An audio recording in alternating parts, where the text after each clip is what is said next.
Hello, everybody. If you've watched previous episodes of my conversations, you have already gotten to know my dad. Today, I have another very special guest, equally related to me, my mom.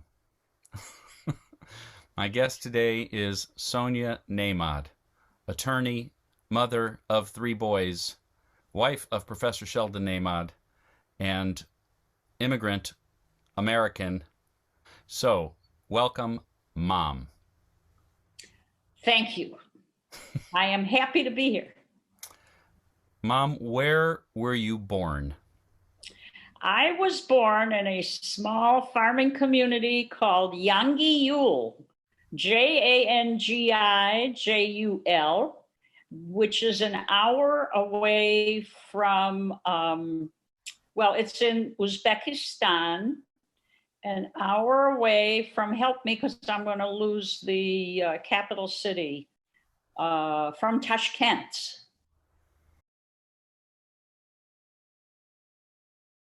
People who have gone to my concerts or watched my shows have heard me talk. I've talked about my Zadies a bit, but I've talked about my bubbies a lot. Both of my bubbies are from Poland, one of whom emigrated at the turn of the 20th century. That's my dad's mom. And then there's your mom and dad, who originated in a small town on the border in Poland near the border with Russia. So, what were you doing in Uzbekistan? September 1, 1939, Hitler was bombing and coming into Poland. Mm-hmm. At that time, my uncle was visiting family in Russia, which was just across the border from where both of my parents were living. He notified my parents that Hitler was on his way and that they should get out of Poland as soon as possible. That included my mother, who was the only single member of her family. She had 5 married sisters, her parents, many nieces, many nephews. My father was from another small town nearby, and he and my mother were engaged at the time. My uncle had lied about crossing the border. He had told them we are going into the Jewish New Year, and he was visiting family in Russia. So that's what he told my parents to do, to say that they are visiting for the holiday. The only other person from Poland that came with my father was his brother. So the 4 of them, my mother, her brother, my father, his brother, left Poland in September of 1939 and crossed over into Russia. When they got into Russia, Russia was also beginning a war with Germany. They knew that they were coming, that the war was starting on their end of the map. The Russians approached them. They said, "We know you are Polish, but we need help. We're going to be fighting a very heavy war. We would like you to join the Russian army." My father, his brother, my mother's brother, it was just the men. And the men said, "No, we will not join the Russian army. We're Polish.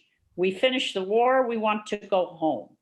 So the Russians sent them to labor camps in Siberia. But they were in labor camps. They were working in the forests. They were cutting wood. They were doing whatever needed to be done. They were picking up farm,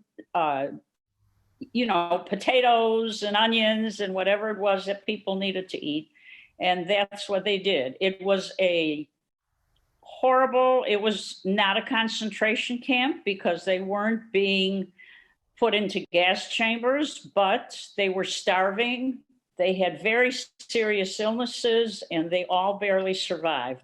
But they did survive a few years in Russia, and the Russians could not support them anymore. The war was starting to get heavier and heavier. They needed a lot of equipment, a lot of money, and they really decided to release the Jews they had in the camps. And once they let them out, they started to try to make their way back to Poland. And that's how we got to Uzbekistan and to Tashkent. By then, my mother was, of course, pregnant, and I was due in 1942, November 1942. All the way back to the beginning of that story, were your parents and their two brothers, were they arrested and forcibly removed to Siberia? Yes, Okay. they Okay. were. And they were in Siberia in a work camp, and they were there for 3 years. 40, well, 39 to at least 42 when my parents were starting to try to get west, to get to back to Poland. Did they tell you stories about their time there? Did they remember those 3 years as anything specific, or was it just kind of a hell on earth experience for them? Probably a little bit of both, because they did run into other Polish. They ran into other people from their hometowns. And I know that because many years later in 1965, I didn't run into, I knew he had survived Russia and had moved to Israel, and I met him there.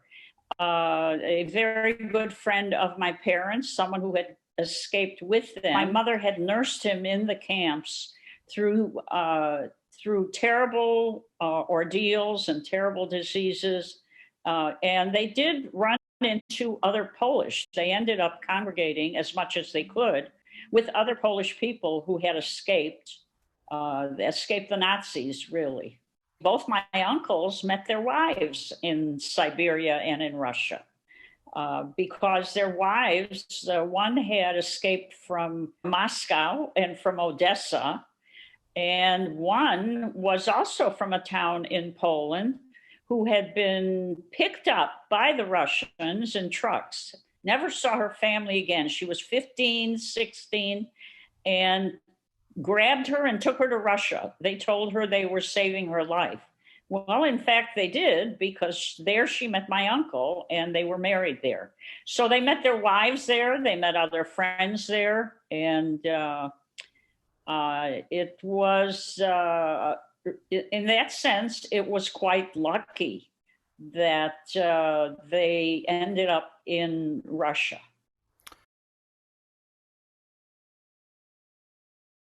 Of all the worlds for you to be born into, your parents had been living, I imagine, a fairly quiet, normal, sort of medium rural life in Poland, and were thrust into a labor camp just shy of a concentration camp, had already experienced unimaginable, and I guess still to this day untold, right, unrecorded hardship. They leave Siberia, head back in their minds. They're heading back home to Poland, and Rivka is pregnant, and they're in Yangiyul in Uzbekistan when she goes into labor, and you're born in this place where your parents never would have been in a million years.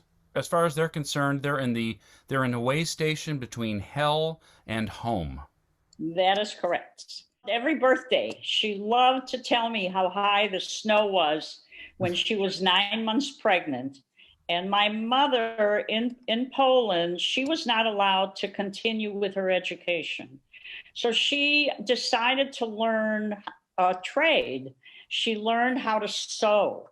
And when she got to Yangi Yule, they told her she could not go into the hospital. She wasn't allowed to stay at all. She was to give birth to me, take me, and then they were heading back west. And my mother offered at the time to sew linen for the hospital. She said, if you'll let me stay a few nights with my baby, I'll work for you. And that's what she did. Then they headed back trying to get west again. How old were you when your family got back to Poland? They never went back to Poland Mm-hmm. because as they got closer to Poland and were traveling, they were running into people who were leaving Poland, especially Jews, who were warning them not to try to go back. They were people from neighboring towns and whatever, telling them that their families had not survived, that they had all been killed, and that there really was no reason Mm-hmm. to risk going back into a situation where you were being hunted, that they could not return to their homes, they could not find any of their family.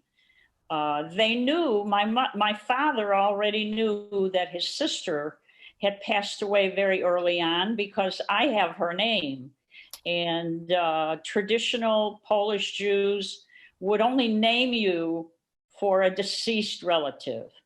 And so somebody from his town had notified him that his father, his sister, and other family members had all been killed by 1942.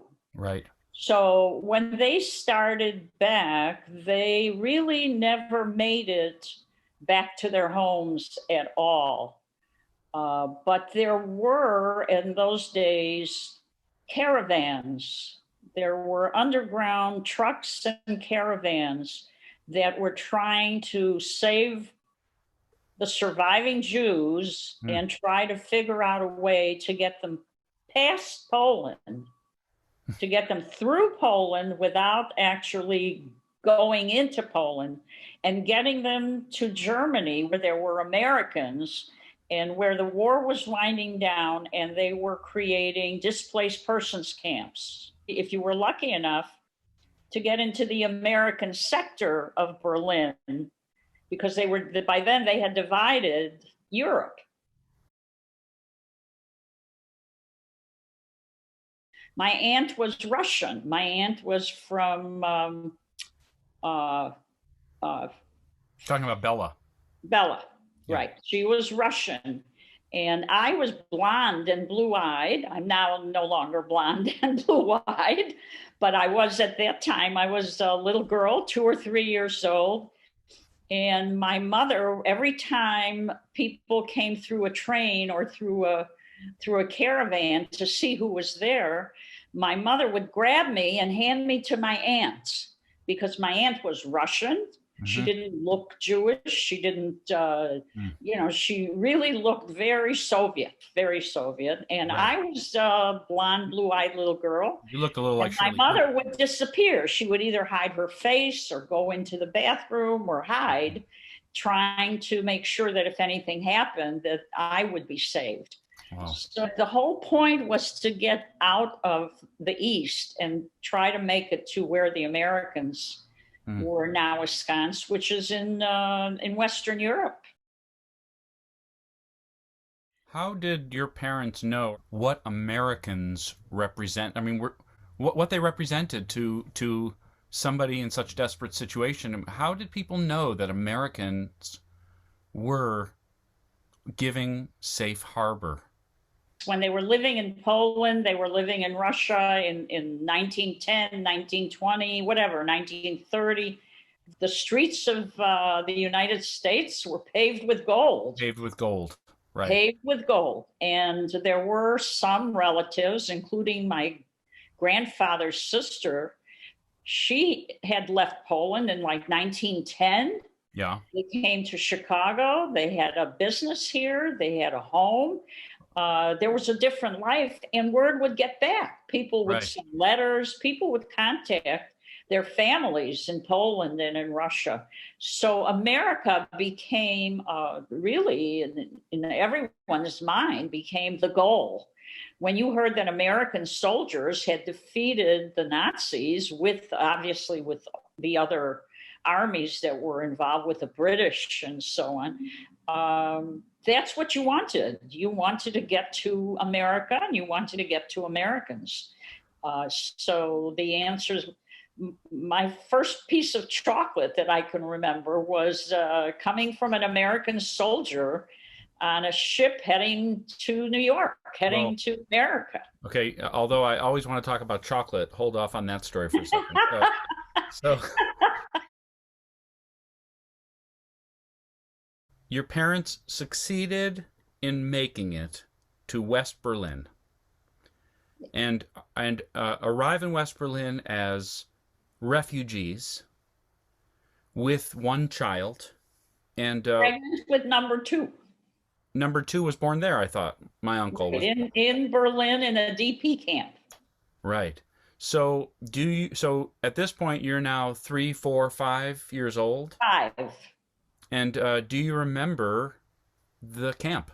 Do you remember West Berlin? I would say yes and no. I started kindergarten there. I started kindergarten in a DP camp in West Berlin. We learned everything really in German, and as you know, I have my friend from kindergarten, Right. with whom I am still very close, who we both started kindergarten in Berlin together, and I remember, and I don't remember. I know I had a lot of conversations, first of all, with my mother, who told us a tremendous amount about what life was like there and about her family and what life was like with her mother and father and Oh. sisters. So the answer is a lot of what I remember is probably what my mother told me Mm-hmm. and probably what my friend and I would talk about. She had pictures of us in kindergarten. We would do little plays, and she had a picture of us dressed up for the plays. Um, This is Gerda you're talking about. Gerda. And Gerda, it's just worth mentioning to show not only are you still friends with her after all these years from kindergarten, but to show how deep that connection goes. I'll just share with people watching that when I moved to LA and I started making music for a living, I had no idea how to do my taxes. Gerda's husband co-owned a an accounting firm in Palm Springs, and I'm pretty sure he got in touch with me, or Gerda arranged it, and Howard, her husband, did my taxes as a gift, never accepted a fee, for several years until he passed away too young. But that's how deep that friendship goes, that Gerda's husband did Sonia's son's taxes as a gift 50 years later. Gerda's parents, just to give you, Gerda's parents were German. And they still, of course, had to escape Germany to survive the war. Jewish German. They were Jewish German. Jewish Germans. Right. They had to escape to survive the war. They ended up, when all was said and done, they ended up in the same DP camp that we did. And our fathers became good friends and were in some business together. Our mothers became good friends, but they never even dreamed that they would be involved in the war. They were German to this day, and of course they've passed, but in their home they spoke German. Very cultured, very educated, very beautiful people Mm-hmm. who never imagined that they would be involved in this war. And Right. they discovered indeed that the Nazis didn't care, That they that they were were German born and raised in cultured homes in Germany. in Germany. Yeah. So we did become lifelong friends, our parents and ourselves. They Right. still had family in Germany. They still Oh. had other relatives in different places. Um, my my parents did not. All of my mother's family, her sisters, nieces, nephews, everyone had been murdered. And the same for my father. Everyone that was left in Poland was gone. Mm. So they only had the family that they had in Chicago. My grandfather's sister had come to Chicago in 1910, 19, Okay. So her maiden name was the same as my father's. It was Luton, Loudon. because that was my father's name, and she was his sister. When we all arrived in the DP camps, there was an organization that was helping Jewish immigrants. It was called the HIAS. It was the Hebrew Immigrants Aid Society. They published regularly, daily, in the Jewish newspapers, names of survivors who were coming into the DP camps. And of course, my grandfather's sister was just scouring all these lists. She would just keep reading, reading, reading, and she ran into our names. She saw that there were Ludens that had survived and were living in the DP camp. She contacted us and said that she wanted us to come to Chicago. Wow. Now you were too young, I imagine, to have any comprehension of what that opportunity meant. But your parents, that one day they They just, jumped on it. Yeah, yeah. yeah. They Now we were supposed to be going to Israel. Oh, I was already my mother was a very bright, very sharp lady. When she thought we're leaving for Israel, she hired a Hebrew tutor for me. So wow. I was getting ready. We were all getting ready until we heard we could come to America. Now, what America wasn't letting all the immigrants in. You had to be sponsored. You had to guarantee that you would have a job, that you would have a place to sleep when you got off the boat. So this aunt, I guess her great aunt, she offered all of us, my mother's brother, my father's brother, their spouses, another cousin, my cousin Ben Stern and Helen Stern, their friends. Whenever they came to this family in Chicago and said, I have just heard of immigrants who've survived concentration camps, labor camps. Can you help them come here? And they did. And that was the miracle, really. We all ended up living with the great aunt for a period of time. And then because they had been here a long time, they were able to financially help us get resettled, help us find a home, help the men find work. What do you remember about the boat? The boat I remember really well.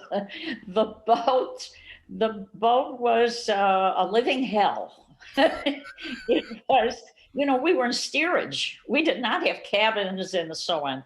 It was a huge area with a lot of cots, a lot of beds, and the luggage that we were allowed to take was under the beds.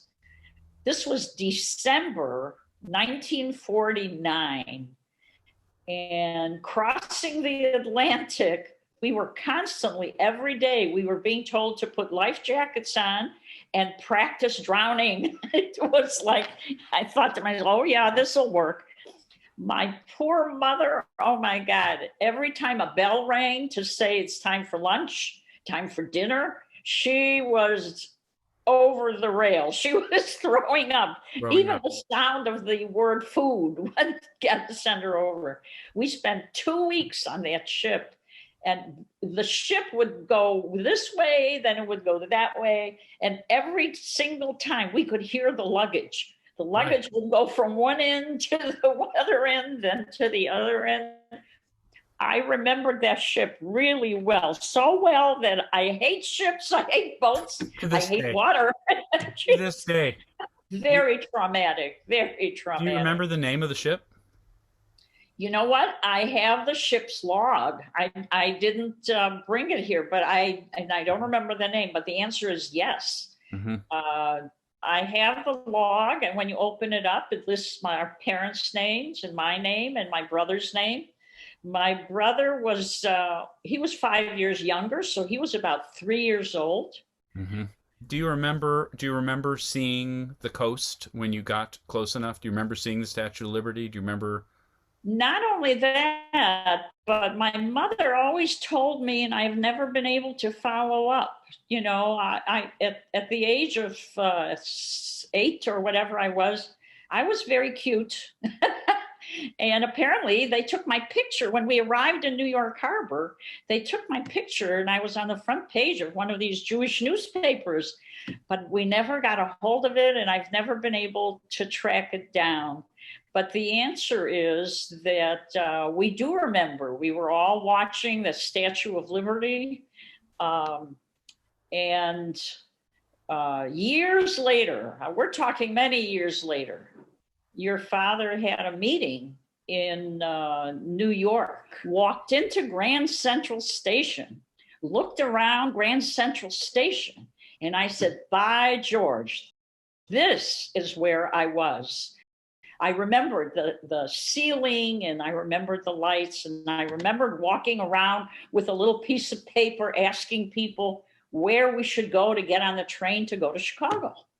So the answer, I do remember a lot of that, but that was, by then I was in third grade and I didn't know a lot of English, but I knew enough to make my way, and my parents were counting on that. You were Jude's age. You were Jude's age. Jude's age. And Jude's in age. fact, I arrived in my school practically the first day of 1950. When I got there, there was a wonderful Irish teacher, Miss McCarthy, who knew German a little bit. And she brought me in front of the class. I still have friends who remember the day that I walked into class, that they said, oh, she just came off the boat. This is Sonia. And then she pointed to a friend, to a girl and said, can you help Sonia find the little girl's room? Well, that friend is my friend Eileen, who now lives in Jerusalem, with whom I am still very good friends and just got an email from her today. This was a different time and place. People were very welcoming because they knew what you had gone through. My parents arrived, they went to the west side of Chicago to live with my great aunt. She helped them find a place to live and she helped the men. They helped finance the men to be able to get laundromats. Today you see Vietnamese and maybe Hispanic, you see immigrants. Well, that was my time. In my time, we were all in the laundromats. All my uncles, all my cousins, all the people, friends who arrived on the boat, each one would take the next person, lend them a little bit of money as a down payment, and they would go into laundromats. You didn't need a lot of English for laundromats. And you had to be willing to work very, very hard. There were no coin machines. You did the laundry. And he worked 7 days a week. He worked all the time. That's all the men. They worked all the time because that was what they knew how to do. And in the United States, in those days, you worked. Even today, you could make it. But even today, I walk into a laundromat or a cleaning store, and my mind goes back, and I say, I understand. You must be an immigrant. That's it. Right. Right. You come for your children. You want to give them opportunity, and you're willing to do the work.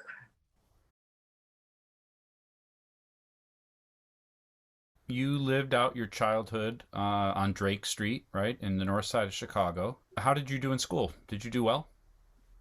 Yes, I did. I did extremely well in school. The neighborhood was very difficult, though. It was very difficult for my parents. Oh, My parents always retained foreign accents. yeah. My mother, who was this expert seamstress, made all of our clothes.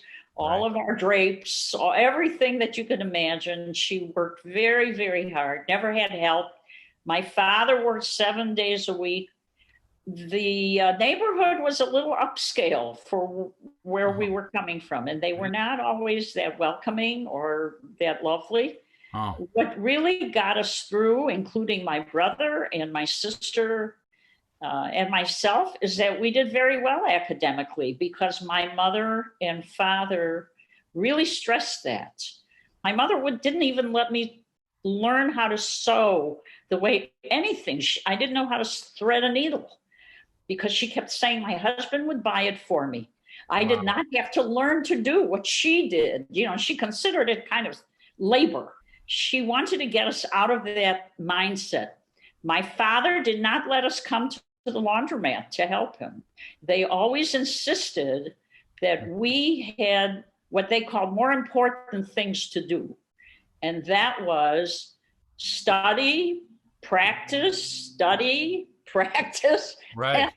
So, yes, I did very well. And that was the emphasis. That is what all of our Jewish immigrant friends and family, that's what they all stressed. That this is America, you have opportunity, but you've got to work and you have to do and you have to do. And that was, that's where it was. Did you feel like an immigrant? Did you have an accent? Never had an accent. I think that by the time I came to America and I was 8 years old, I had learned 6 different languages. I knew Polish, Russian, German, Hebrew, Yiddish, then English. And once you do that as a child, I think your ear picks up languages. So you felt just fully American as a kid, as a teenager. I did and I didn't because I would go home to a mother who did everything, unlike American mothers. Okay, Yeah. she didn't go to beauty shops. She didn't go to Marshall Fields shopping. There was Right. certain that I always was extremely proud of my parents. I was the oldest. I knew what they had gone through. Always extremely proud. I think my siblings may have felt that they were children of immigrants Mm. because their parents didn't feel comfortable going to PTA meetings and going shopping. And Mm. the people on my block every fall they come out with new sweaters and new skirts for school and new this and new that. We didn't know from that. My father worked for every nickel. He worked so hard. I mean, this is not what we did with our money. I never felt I was an immigrant. I was always very proud of my parents and of what we'd accomplished. I was learning to become American right along with my parents. So if education was so emphasized, but your mother would say you don't need to learn to sew, your husband will buy you it. Were you a an independent young woman, or were you kind of envisioning yourself as destined to be married and raise a family? I always felt one did not exclude the other. Okay. I went to college. I was barely 16. Yeah, how'd that happen? It's kind of interesting because I'm a naturalized citizen as of 1955, I want to say. I don't remember exactly. But at that time, I had to prove my age. I had no birth certificate. Yangi Yule did not give out birth I certificates. bet they didn't. My my mother had to have an affidavit sworn out by people who were with us in Russia when I was born. And when I became a citizen, she had registered me as being a year older than I was. In other words, I was a junior in high school and everybody thought I was 16, but along comes the citizenship and I'm now 15. So suddenly I'm a year younger and I started college. My sister was only 3 years old or something. She was just little. And I was starting college and I left home. I always had an independent streak. I always felt I wanted to be a professional. When your boys were raised, college was as presumed as high school. I mean, some people consider whether to go to college, some people never go to college, and some people for sure go to college. We were for sure going to go to college. How did you think of going to college? Whose idea was it? You were the first child in the family in Correct. America. So why did you go to college? I had done extremely well in high school, and everyone in my classes was going to college. So if I wanted to compete to be an American, uh, there was there was no question about it. There was no question about it because when I talked to your husband about going to Harvard, he told me that his parents didn't really even know what Harvard was, and that none of that was really on their radar. But what you're saying is, as you came up as a kid, acing grammar school and then high school, while being a year or two younger than your classmates, for you it was presumed that you were going to continue your education, Uh, not just go off and get a job or just go off and get married. I actually got a letter from those days from Roosevelt University saying that they had seen my name and my score. And they said they invited me to have a tea at Roosevelt. And I met a whole bunch of others just like me from around the city. And they said, we are prepared. And Roosevelt at that, like today, was sort of an immigrant school. They let everybody in. They were very inclusive. It was a really a very dramatic type of a school. You didn't have to compete in that way. So we all got to this lunch or wherever, and they announced that they were giving us a scholarship, full tuition scholarship, Wow. if we would come to Roosevelt, that Wow. they thought we had the scores and all that. If you were assuming you were going to college, how were you going to pay for college? Well, that's what my dad was working for. What do you think he was working for? That's what he was working for. So he would have, Roosevelt especially was not that expensive. So I went to Roosevelt for the first year or year and a half. And then my friend that I mentioned from the first friend who showed me the bathroom when I arrived, she decided she's going to go to New York. Would I like to come with her? You went to your mom and you said, I'm going to go to New Yeah, York. I said, Mom, I'm going to New York to be with my friend. Well, my mother, she couldn't believe it. Girls only leave home if they're married. You don't leave home, you'll never see home again. I never saw home again. So I went to New York and I went to Brooklyn College. And then your father came to visit me in New York. I said, well, I don't know whether I'm as happy with the academics. He said, well, come to the University of Chicago. I said, oh, okay, that sounds good. So I applied to the University of Chicago, and it's what your father said. My mother never heard of the University of Chicago. She didn't know it was one of the most prestigious schools in the United States. All she knew was that it was in Chicago. Okay. Right.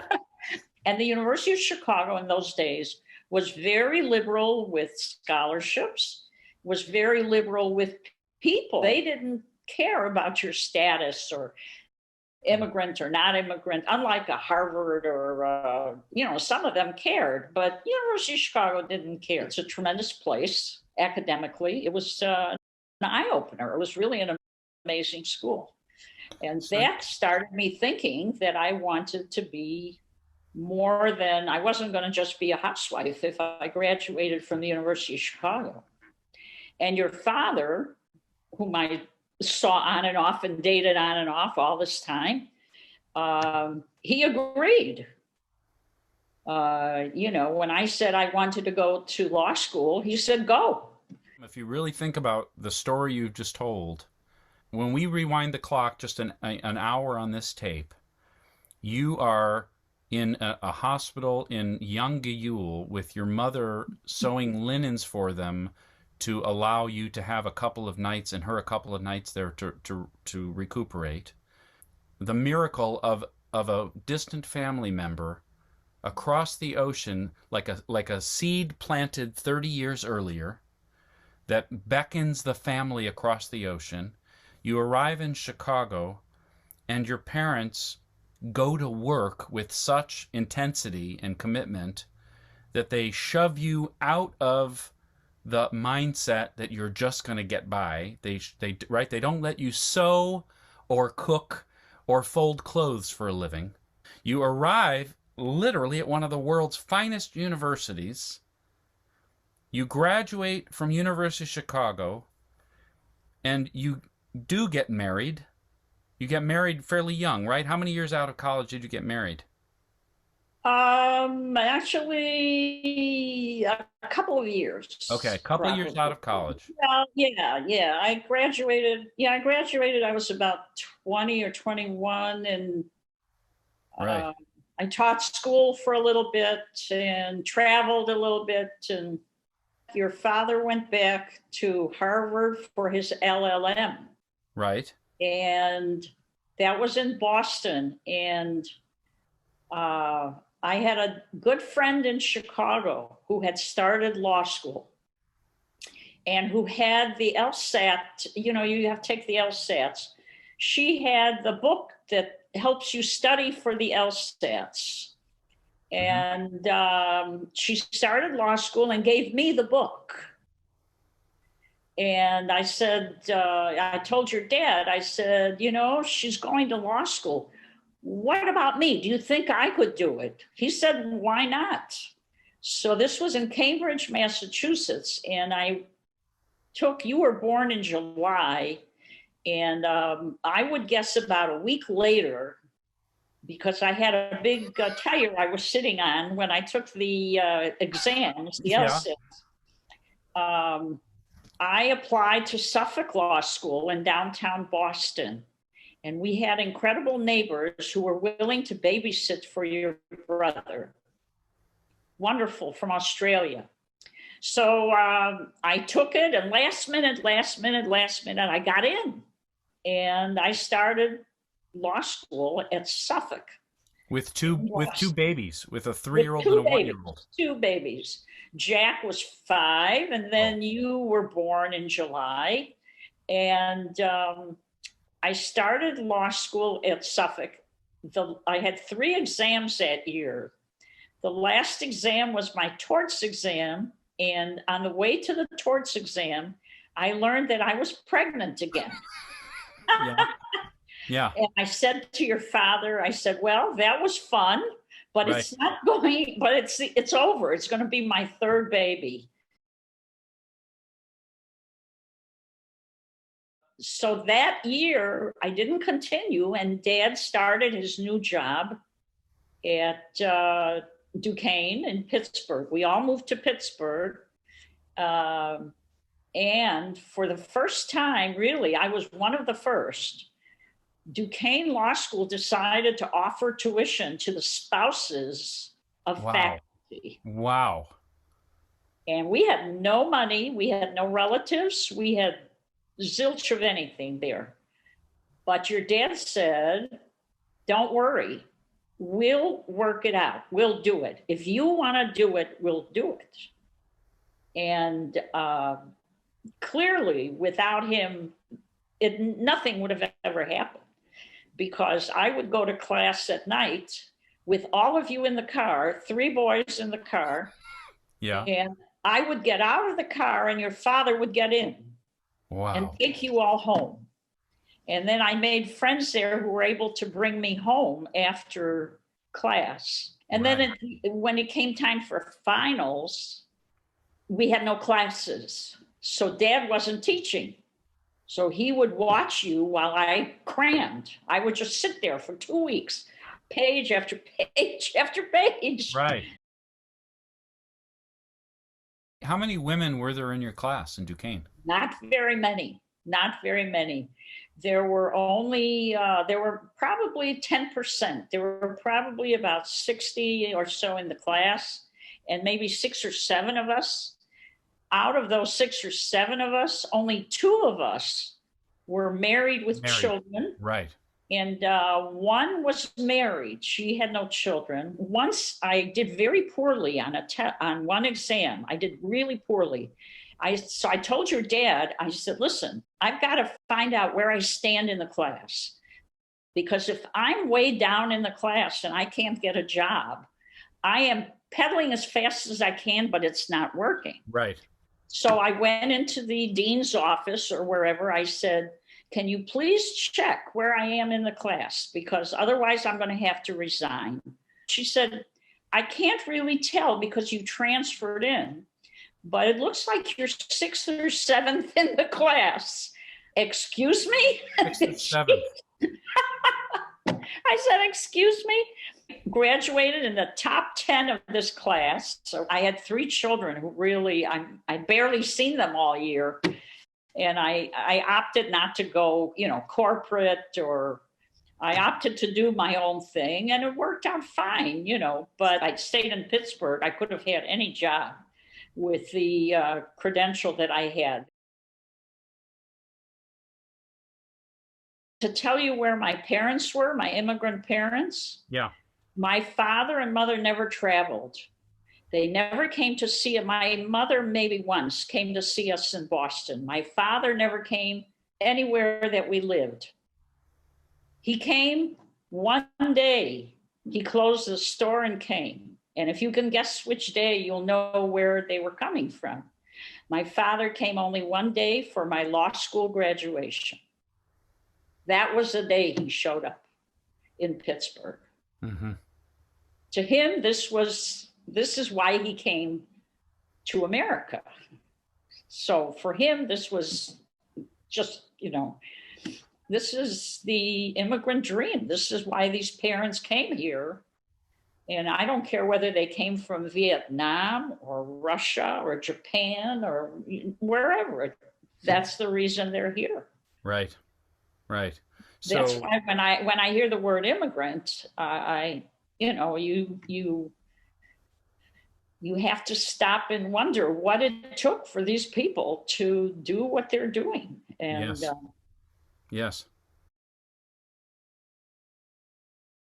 So just to fast forward, you did end up as a corporate lawyer. You ended up in banks, as I remember, for a long time. You worked at 25 years. Bank One. You ended up working in, and I sometimes joke, it's not a joke, I bet you it's true, maybe I can confirm it with you right now, that essentially all the money you ever made as a lawyer, you gave to our colleges.